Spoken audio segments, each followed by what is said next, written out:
Chapitre 6. La prêtresse du désert. Lorsque Satya revint dans la grande tente, ses yeux étaient encore rouges. Elle alla se rasseoir près de Nact, un peu raide, les mains posées sur ses genoux. Il la regarda une seconde, mais préféra ne poser aucune question.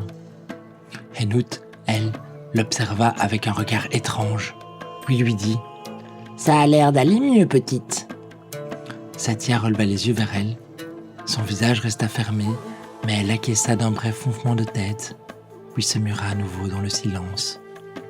Henout hocha la tête. Cette réponse lui suffisait.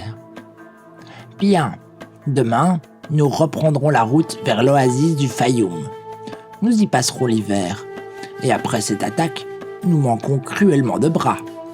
Si vous restez dans la caravane et que vous aidez au travail, vous aurez de quoi manger, un abri et quelques pièces. Mais si vous préférez partir, personne ne vous retiendra. » Nact haussa légèrement les épaules. « Nous n'avons rien prévu dans l'immédiat. » Il tourna les yeux vers Satya. Elle baissa un instant le regard vers sa tasse, puis eut un petit sourire fatigué. Mourir dans le désert n'était pas dans mes projets non plus. Henout acquiesça brièvement. « Alors, c'est entendu. »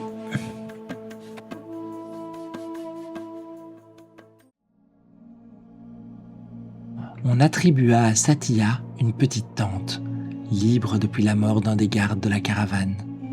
Elle y entra, s'assit sur le lit bas, installé contre la toile, puis posa près d'elle le peu qu'elle possédait encore. Son sac et son sabre, rien qui ressemble vraiment à une vie. Elle allait s'allonger lorsque Nact souleva doucement le pan de la tente. « Petite !» Satya releva les yeux, intrigué. Il lui lança un petit sachet de cuir usé. « J'ai trouvé ça dans les affaires des pillards avant le départ. Enfin, retrouvé. Disons que Kem n'en aura plus besoin. » Satya fronça légèrement les sourcils, puis ouvrit le sachet. Son souffle se bloqua. À l'intérieur reposaient quelques bijoux ternis par les années et la poussière. Des bracelets fins, des perles, des petits ornements qu'elle reconnut aussitôt. Ceux du temple, que le vieux prêtre lui avait donnés, ceux que Tilly avait un jour ajustés sur elle avec des gestes patients en lui disant de ne pas bouger. « Ils étaient à toi !» Elle marqua une courte pause, puis il ajouta d'un ton plus bourru. « Et puis, avec eux, tu ressembleras peut-être de nouveau à une prêtresse. Ça t'évitera qu'on confonde avec un pillard. » Satya referma lentement les doigts sur le sachet, la gorge serrée. « Merci !» murmura-t-elle. Nact haussa les épaules. « Ah, repose-toi bien, petite. » Puis il ressortit sans ajouter un mot. Lorsqu'elle s'allongea enfin, le sommeil ne vient pas tout de suite.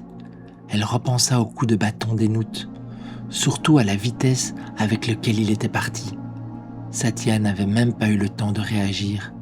Une telle rapidité n'était pas normale pour un être humain, encore moins pour une femme de son âge. Mais qui était-elle réellement ?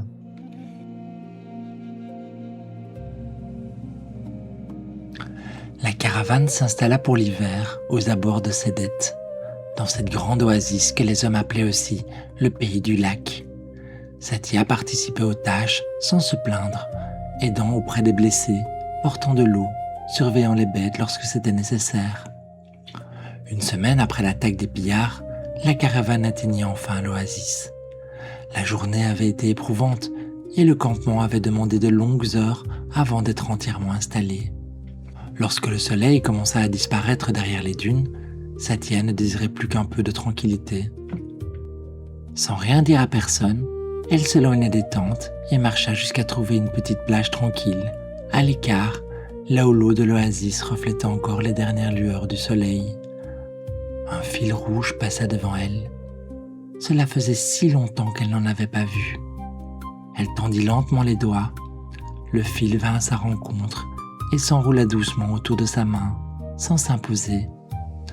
Quelque chose se réveilla en elle, une sensation qu'elle croyait avoir perdue depuis des années. Elle se souvient d'un temps où elle avait été heureuse, un temps où elle dansait devant une statue, libre, entourée des fils rouges qui répondaient à chacun de ses gestes sans jamais l'influencer. Elle se leva et traça avec son bras un mouvement ample dans l'air. Le fil le suivit aussitôt, avec une grâce infiniment plus naturelle que celle des fils pourpres. Cela n'exigeait rien, il ne la durcissait pas. La chaleur gagna sa poitrine. Satya ferma les yeux et commença à bouger. Quelques pas timides de gauche à droite. Cela faisait plus de 2 ans qu'elle n'avait pas dansé librement, sans pression, sans combat, simplement pour elle. Les fils rouges ne lui demandaient rien. Il semblait seulement heureux de suivre ses gestes et de danser avec elle. Tandis qu'elle dansait, 2 lueurs apparurent dans un buisson voisin. Elles restèrent immobiles, toute leur attention tournée vers chacun de ses gestes.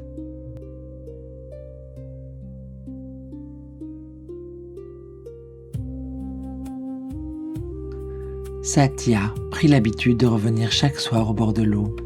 Elle n'en parlait à personne. Lorsque les tâches de la journée étaient enfin terminées et que le camp commençait à s'apaiser, elle s'éloignait discrètement des tentes pour rejoindre la petite plage tranquille et retrouver les fils écarlates dans la lumière tombante. Inquiète de la voir disparaître ainsi chaque soir, Nact finit un jour par la suivre. Il resta à distance, sans l'interrompre, émerveillé par sa danse. Lorsque Satya s'arrêta enfin, un peu essoufflée, elle le regarda avec surprise. Nact l'observait, le regard interrogateur. Les fils de 7 ?» Satya secoua la tête doucement. « Il n'y en a pas ici, heureusement. Ceux-là, ce sont les fils de Sekhmet. C'est avec eux que je danse. » Il la regarda, interloqué. « Sekhmet ? Eh ben, tu sais choisir tes divinités, toi. » Un sourire passa sur le visage de Satya. J'avais oublié comme j'aimais danser avec eux. Nact eut à son tour un léger sourire. En tout cas, c'est la plus belle danse que je t'ai jamais vue faire. Elle baissa les yeux, touchée. Merci, Nact. Il lui adressa un signe de tête, puis la laissa seule avec le lac et les derniers reflets du soir. Nact ne fut pas le seul à venir troubler ses danses du soir. Quelques jours plus tard, alors que Satya s'exerçait de nouveau près de l'eau, Henout vient la rejoindre. Satya était trop prise dans sa danse pour la remarquer. Lorsqu'elle sentit sa présence derrière elle, elle s'arrêta net. Henout se tenait là, son bâton à la main, et resta un instant sans parler, puis leva devant elle le bois sombre sculpté d'une fine tête de chacal.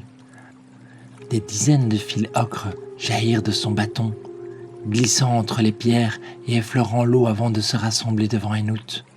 Elle les sépara, les entrecroisa, puis les lança tous dans une même direction avec une grâce déconcertante. « Les fils de Wepawep » murmura Satya, « celui qui ouvre les chemins. » Henout inclina légèrement la tête, un sourire discret aux lèvres.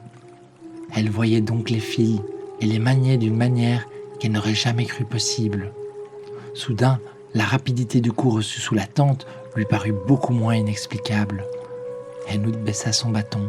« Le rouge te va beaucoup mieux que le pourpre, ma petite. Si l'envie t'en dit, viens danser autour du feu demain soir. » Elle eut un petit sourire énigmatique. « Je serais curieuse de voir ta danse, quand tu danses vraiment. » Le lendemain, Satya resta troublée par sa proposition une bonne partie de la journée. Nact la trouva assise à l'ombre d'une toile tendue, le regard perdu. « Qu'est-ce qui te travaille autant, petite ?» « Henout voit les fils. » Nact fronça les sourcils. « T'en es certaine ? Je croyais que c'était très rare. » Satya se retourna vers lui. « Ça l'est, et elle est liée d'une manière ou d'une autre à Wepawete, celui qui ouvre les chemins. » Elle hésita, puis ajouta. « Elle veut me voir danser réellement.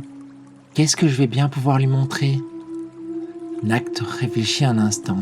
« Bah, dans ce que tu es, petite. Tu avais l'air heureuse près du lac, avec les fils rouges. Bah, danse avec eux, et montre-lui ce que tu portes en toi. » Danser qui je suis. Les mots de Nact l'avaient accompagnée toute la fin de la journée. Mais qui était-elle ? Satya baissait les yeux vers ses vêtements. Il portait encore la poussière du camp des pillards et la violence de la vieille passe. Il racontait la captive, la combattante, la fille maudite de Seth, dont la voix criait au fond d'elle. Elle ne voulait pas renier cette part de son histoire, mais ses habits ne montraient qu'elle. Elle ne disait rien de la prêtresse qu'elle avait été, ni de celle qui aimait danser librement avec les fils rouges. Pour la première fois, Satya voulut que son apparence rassemble toutes les parts d'elle-même, une façon de commencer à faire la paix avec elle. Avec la maigre paye reçue de la caravane, elle parcourut les étals des marchands et choisit quelques étoffes amples et légères, d'un blanc doux, dans lesquelles son corps pourrait bouger librement. Elle y ajouta les bijoux de prêtresse que Nacht lui avait rendus. Lorsqu'elle contempla son reflet dans l'eau de l'oasis, un sourire lui échappa. « Je ressemble déjà plus à une prêtresse, mais pas une prêtresse venue d'un temple. Peut-être une prêtresse venue du désert ?» Cette idée la fit rire. Alors ce soir, elle danserait pour le désert, pour le sable et sa chaleur, pour les fils rouges qui le traversaient et qu'elle aimait tant. Le soir venu, Satya se fit attendre. Elle n'apparut que bien après le coucher du soleil, avançant lentement entre les tentes jusqu'au cercle de braises rougeoyantes autour duquel la caravane s'était rassemblée. Satya y entra et s'arrêta devant Henout. La vieille femme était assise sur un coussin, son bâton appuyé contre son épaule. Elle leva vers elle un regard calme et attentif. « Alors, petite, tu as décidé ce que tu allais me montrer ?» Satya resta immobile quelques secondes face à elle, un petit sourire passant sur ses lèvres. Elle leva lentement une main, puis l'autre, et les fils rouges commencèrent à venir à elle. Ils s'enroulèrent autour de ses poignets, glissèrent le long de ses bras, effleurèrent ses épaules et tournèrent autour d'elle avec douceur. Elle attendit qu'ils soient tous là. Alors seulement, elle commença doucement à bouger. Un musicien, resté près du feu, crut bon de l'accompagner et frappa paresseusement son tambour. Satya tourna la tête vers lui. « Ne joue pas ce que je dois danser, joue ce que je danse. » L'homme, surpris, suspendit son geste une seconde, puis hocha la tête. Au début, ses pas furent lents et retenus, ses bras traçaient dans l'air de longues courbes souples, semblables au souffle du vent sur le sable. Puis ses gestes s'élargirent, plus chauds, plus amples, comme si la chaleur du désert passait à travers elle. Par instants, un mouvement plus sec traversait la douceur de la danse, bref et précis, rappelant que le désert pouvait aussi être dangereux. Autour du feu, les conversations s'éteignirent peu à peu. Quelques personnes poussèrent de petits cris de surprise lorsque Satya tourna sur elle-même avec une précision parfaite, son pied effleurant le sable sans troubler le cercle qu'elle dessinait. Les musiciens, qui s'étaient déjà retirés, entendirent les premiers battements de tambour et les exclamations. Ils revinrent aussitôt avec leurs instruments, bien décidés à prendre part au spectacle. Une flûte se joignit au tambour, puis un luth. Ils comprirent instinctivement qu'il fallait la suivre. Alors Satya accéléra. Les fils rouges s'harmonisèrent à ses mouvements avec une justesse de plus en plus profonde. Ils ne la portaient pas, ne la forçaient pas et ne la poussèrent pas. Ils répondaient.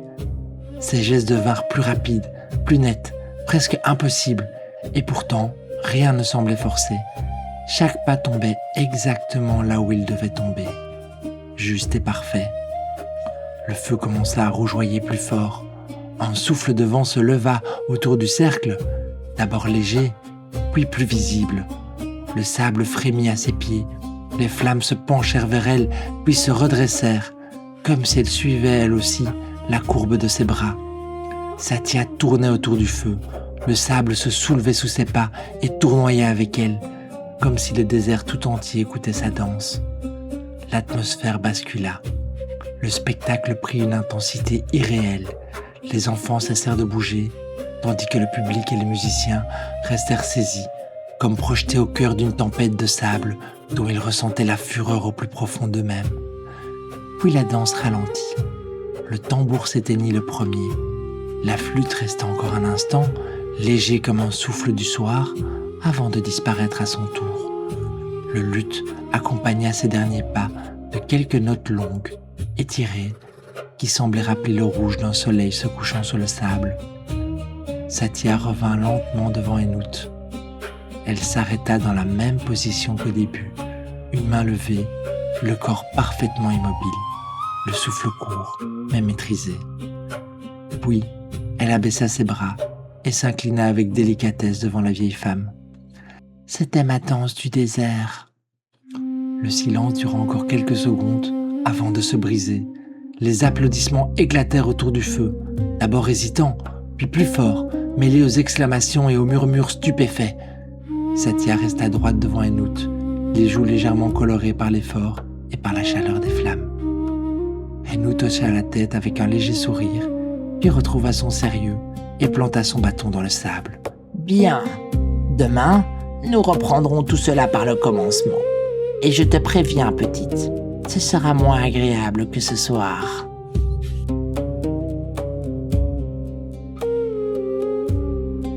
Le lendemain matin, Henout lui donna rendez-vous au bord du lac. À l'heure où la lumière était encore douce, Satia arriva la première, bientôt rejointe par la vieille femme, son bâton à la main. Elle fit quelques pas autour d'elle, l'observa de tous les côtés, puis finit par parler. « Ta danse d'hier était belle. Tu possèdes déjà l'accord et la justesse des veines du monde, petite. Peu y parviennent, encore moins aussi jeunes que toi. Mais il te manque quelque chose encore. » Les veines du monde. Satia aimait cette façon de nommer les filles. Il y avait dans ces mots une poésie simple, comme s'il n'était pas seulement une force divine, mais le sang même de la terre. Puis elle fronça les sourcils, revenant au reste de la phrase. « L'accord, la justesse, je ne comprends rien à ce que vous racontez. » Henout eut un léger sourire. « Tu comprendras plus tard. » Satia croisa les bras. « Qu'est-ce qu'il me manque alors ?» Le regard d'Henout se durcit soudain, plus froid, plus menaçant. « Je vais te répondre, petite. Ce ne sera pas agréable, mais tu comprendras qu'il te manque quelque chose. » Les fils commencèrent à tourner autour de son bâton avec une précision glaçante. Satia comprit aussitôt que sa réponse viendrait par l'affrontement et se mit en position de danse de combat. Elle n'eut pas le temps d'en faire davantage. Henout fondit sur elle avec une vitesse si brutale que Satia la sentit avant de la voir. Elle tenta un pas d'esquive, mais le bâton vint la frapper au ventre avec une netteté implacable. L'air quitta ses poumons d'un coup. Henout revint sur elle avant même qu'elle ait pu reprendre l'appui. Satia tenta de suivre ses gestes, mais chacun semblait déjà préparer le suivant. Elle para un premier coup, en reçut un autre à l'épaule, puis un troisième aux côtes. Plus elle cherchait à comprendre la façon dont la vieille femme se mouvait, plus celle-ci lui échappait. La douleur finit par se mêler à cette vieille sensation d'impuissance qu'elle détestait tant. Lorsque le bâton se leva, encore, la peur et la colère prirent le dessus. Dans un réflexe désespéré, elle enroula les fils à sa gorge et cria « Stop !» Henout s'immobilisa et tourna la tête vers elle. Son regard n'exprimait ni surprise, ni crainte, mais seulement un profond dégoût. « Où as-tu appris une chose aussi grossière, petite ? Ne te sers plus jamais de la parole de cette devant moi. Plus jamais. C'est répugnant. » Son bâton repartit. Satia n'eut même pas le temps de se remettre en garde. Elle tenta tout ce que Nacht lui avait appris, retrouva les réflexes de ses danses rituelles. Rien ne suffisait. Henout avançait sans jamais rompre l'enchaînement de ses gestes. Les coups tombèrent, un au bras, un à la cuisse, un aux côtes. Au bout de quelques minutes, elle s'effondra à genoux dans le sable humide, meurtrie. Henout s'approcha d'elle et la domina de toute sa petite taille. « Retiens bien ceci, petite. Il te manque encore quelque chose d'essentiel. Aujourd'hui, repose-toi. Demain, si tu as encore la volonté, je commencerai à t'apprendre ce qu'il te manque. » Henout la laissa seule avec sa honte et ses bleus au bord de l'eau. Satia se revit derrière la statue, aussi impuissante que lorsqu'elle était enfant.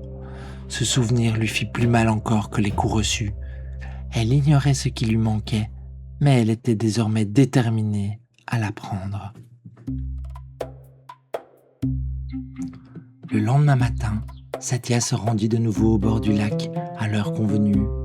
Henout l'attendait, debout, son bâton planté dans le sable. Sans prononcer un mot, elle plongea la main dans son sac, en tira une poignée de graines et les répandit aux pieds de Satya. Satya regarda les graines, puis la vieille femme. « Après les coups d'hier, je m'attendais à quelque chose de plus menaçant. »« Reste là où tu es, » dit Henout. « Ne bouge pas avant que je te le dise. » Henout leva son bâton. Des fils ocre fauve s'en échappèrent et se déployèrent dans toutes les directions. Quelques instants plus tard, Satya entendit un bruissement d'ailes approcher. Les oiseaux se précipitèrent vers les graines, chacun guidé par un fil qui modifiait brusquement sa trajectoire autour de Satya.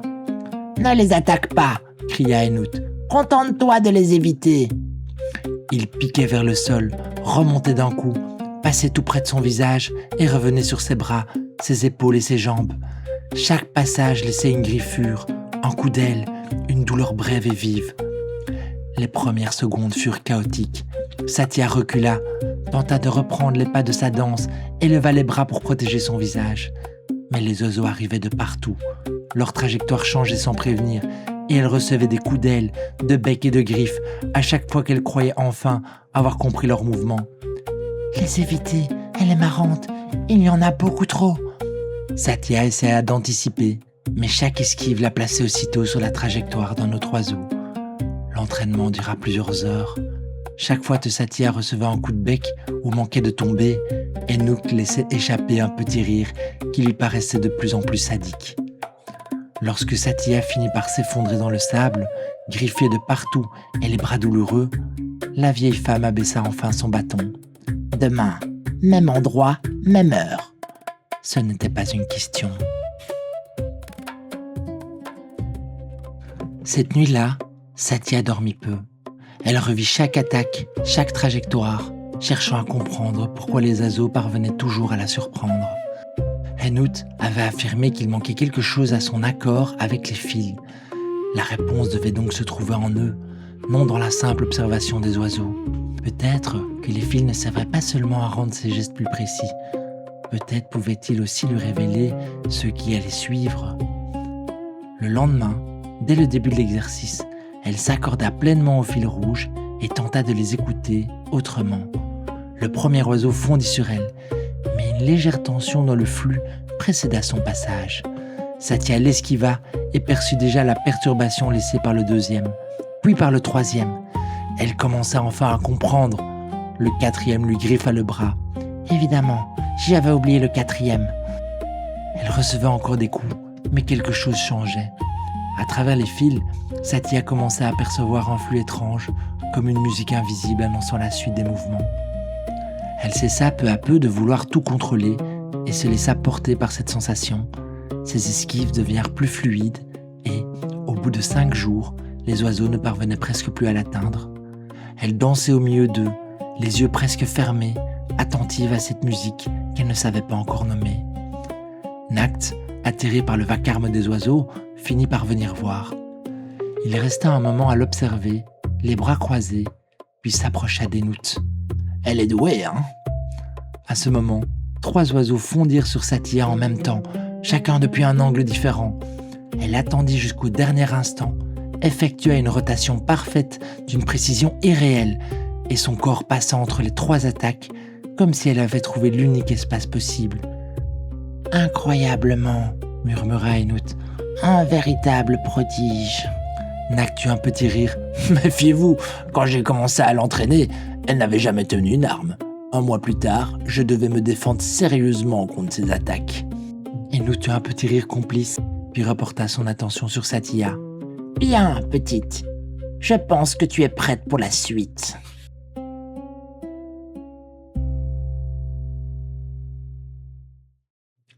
Le matin suivant, Henout conduisit Satya au cœur du campement, là où le va-et-vient était le plus dense. Des serviteurs circulaient entre les tentes, des enfants couraient dans la poussière et les marchands déplaçaient les ballots d'un endroit à l'autre. Henout prit un bol de terre cuite, le remplit d'eau jusqu'au bord et le posa sur la tête de Satya. « Traverse le camp jusqu'au bord de l'eau, dit-elle, puis reviens jusqu'à moi. sans verser une goutte.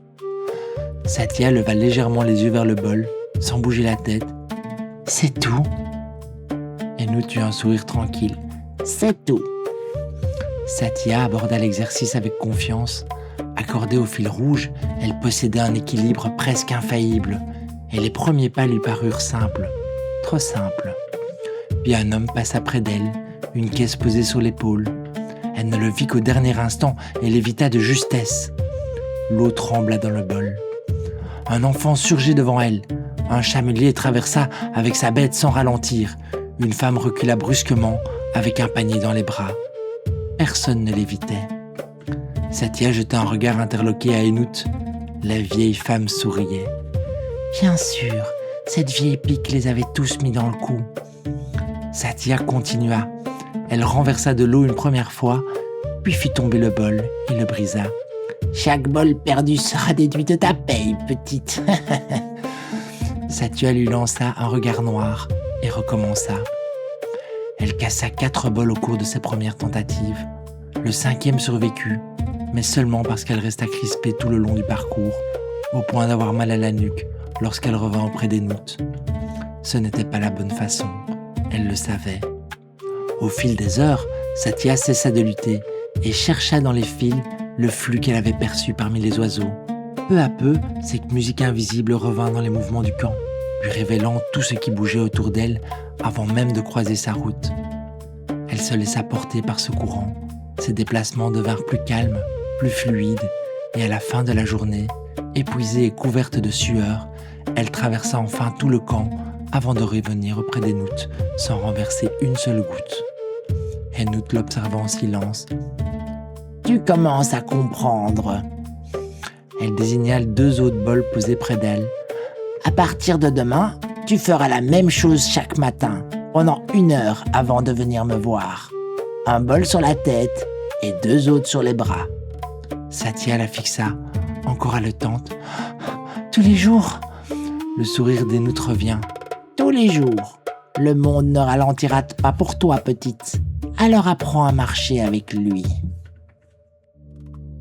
Le lendemain matin, après son exercice avec les bols, Satya retrouva Enout au bord du lac.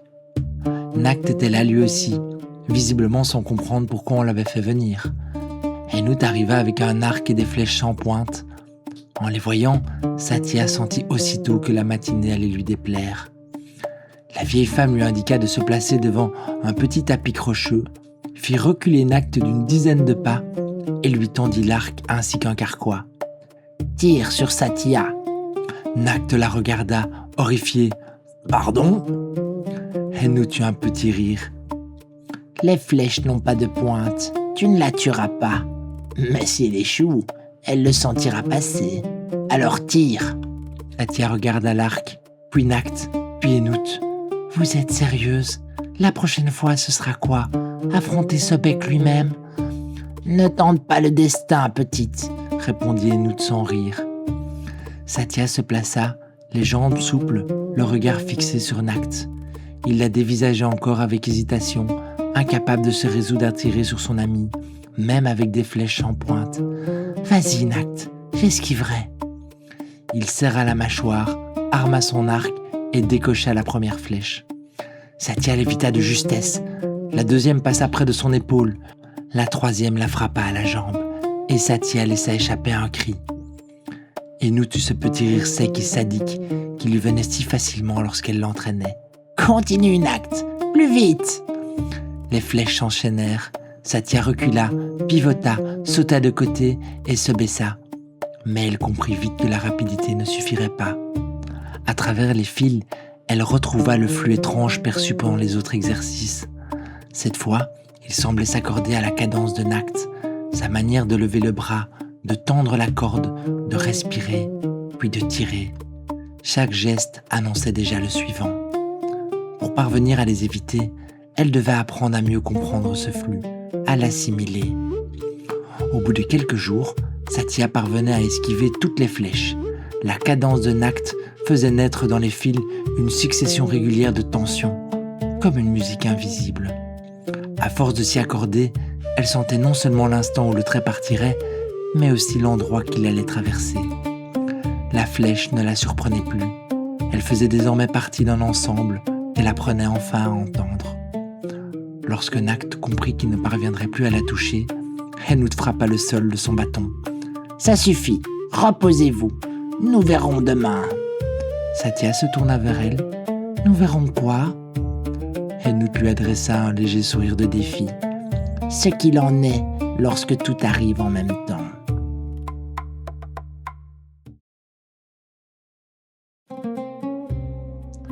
Elle la fit venir au bord de l'oasis avec Nact.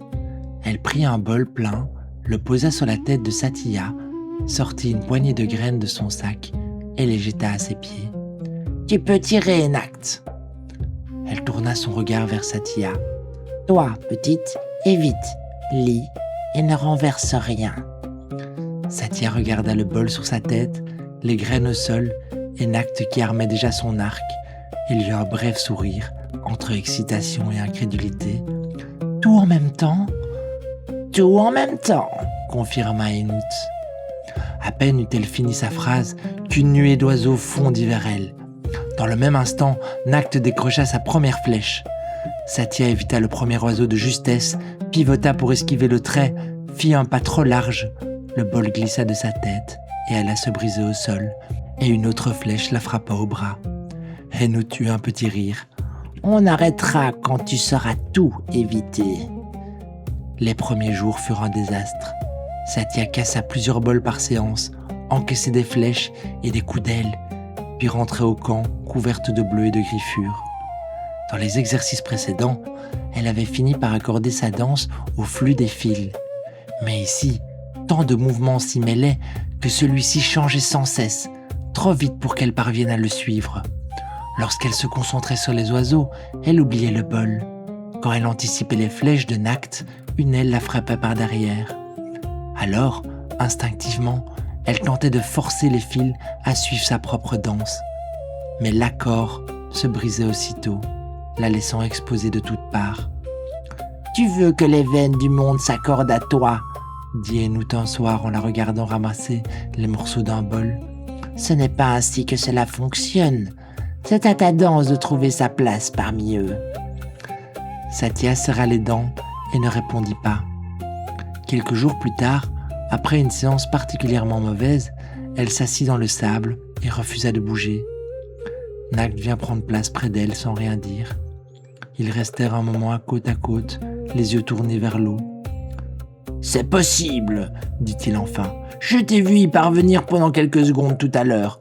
Tu l'as en toi. » Satia baissa la tête. « Quelques secondes, ce n'est pas grand-chose. »« Non, mais hier, c'était 0. » Elle ne répondit pas. Pourtant, le lendemain matin, elle fut la première au bord de l'eau. Au fil des 2 semaines suivantes, ses progrès devinrent visibles, bien qu'encore fragiles. Elle tenait parfois 5 ou 10 minutes sans casser de bol ni se faire toucher. Puis une flèche imprévue ou un oiseau venu d'un angle qu'elle n'avait pas senti brisait son accord et tout s'effondrait.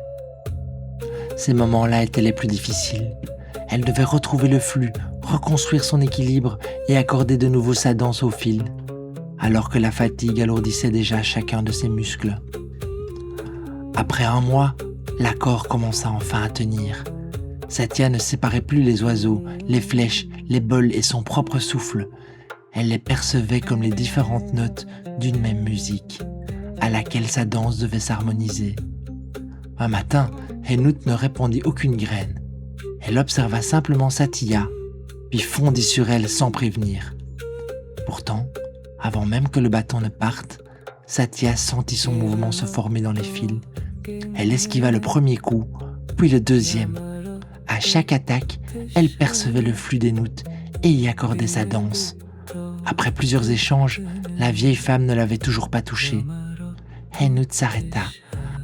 « Après l'accord et la justesse, il y a... » Satia resta en position de danse de combat, haletante. Un immense sourire éclaira son visage. « Le rythme du monde. »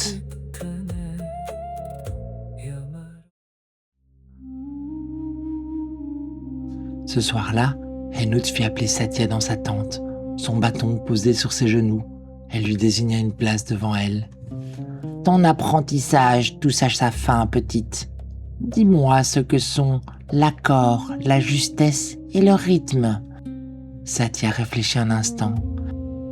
L'accord, c'est s'accorder aux veines du monde et les laisser accompagner mes gestes. La justesse, juste et parfaite. Satya se souvint de la danse de Tilly dans le temple d'Isis, puis des siennes autour du feu de Gaëm et de Hénout. Elle revit le sable tournoyer autour d'elle, les flammes s'infléchirent dans sa direction, et elle comprit. C'est lorsque le mouvement devient si exact que le monde commence à lui répondre. Hénout hocha la tête, et le rythme, sentir celui du monde, marcher avec lui et m'y accorder jusqu'à y trouver parfaitement ma place. Bien, ce sont les 3 connaissances nécessaires pour franchir le sol de la pyramide de Khem Sekhem. Satya releva brusquement les yeux. Quelle pyramide? Elle se dresse à 2 jours d'ici, seule au milieu du désert. On raconte qu'aucune main humaine ne l'a construite, que c'est l'œuvre des dieux. Qu'est-ce que j'y trouverai à l'intérieur? Hénout lui adressa un regard mystérieux, sans répondre. Très bien, pas de réponse. Les doigts de la vieille femme se resserrèrent autour de son bâton. Je ne t'ordonne pas d'y rentrer, bien entendu. Mais si tu veux mener cet apprentissage jusqu'à son terme et trouver la voie qui est réellement la tienne, tu devras en franchir le seuil. Et si j'échoue? Alors tu n'en ressortiras pas. Satya soutient son regard quelques instants. J'irai,